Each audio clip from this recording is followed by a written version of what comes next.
Oke. Perkenalkan, saya Nizar Belajar dari kelompok 1. Dari kan tadi ada produk prototype kan. Nah, dari produk prototype itu sejauh mana sampai apa aja yang harus dilakukan sampai itu menjadi produk massal yang bisa dibagikan ke seluruh kalangan seperti itu. Nah, terus gimana kalau nanti dari produk prototype sampai jadi produk massal itu ada banyak perubahan di dalamnya? Itu apakah nggak apa-apa atau gimana?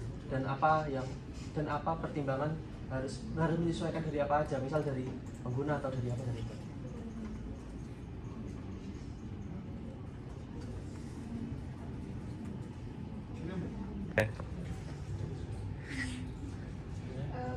Prototyping itu kan ada yang digital sama yang fisik. Kira-kira tuh lebih efektif yang mana untuk mengembangkan sebuah produk inovasi yang tentunya itu inovatif dan memiliki banyak kelebihan? Dari kelompok 7.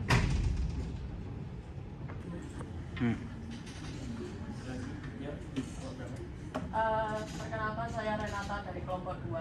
Apakah model design thinking ini kan berfokusnya pada si penggunanya?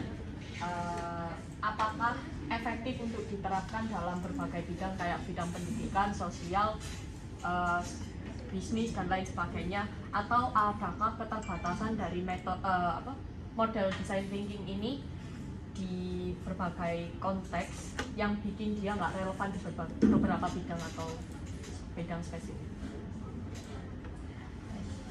Bahwa kita itu benar-benar memahami kebutuhan pengguna seperti yang dijelaskan di enterprise, ataukah data kuantitatif itu cukup atau perlu observasi.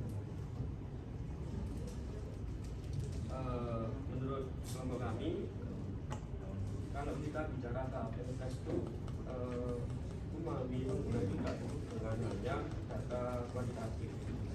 Kan kita juga perlu yang sifatnya observasi karena untuk benar-benar yakin memahami pengguna itu perlu ditambah dengan observasi langsung ataupun wawancara yang dapat membantu menangkap motivasi kebutuhan pengguna itu secara benar.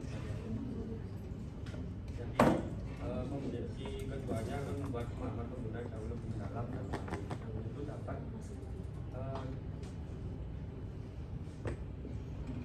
dijadikan dasar yang kuat dalam merancang solusi yang